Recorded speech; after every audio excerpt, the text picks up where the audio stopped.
Tambah belah-belah celah ketiak, celah kangkang. Elok sangat sis. Ni, belah-belah sini.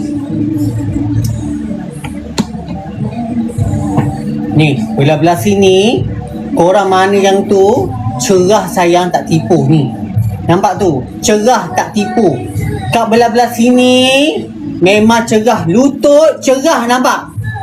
Lutut cerah tak tipu kak. Lutut memang cerah.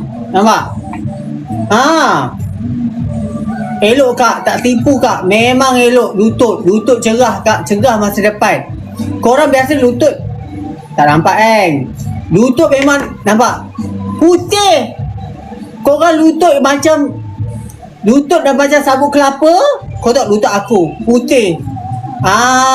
Memang elok lutut. Untuk lutut, mana belah celah kangkang, apa semua. Tak kisahlah aurat ke apa. Kau tahu aku siapa kan? Kau letak situ, kat celah kangkang kau cerah.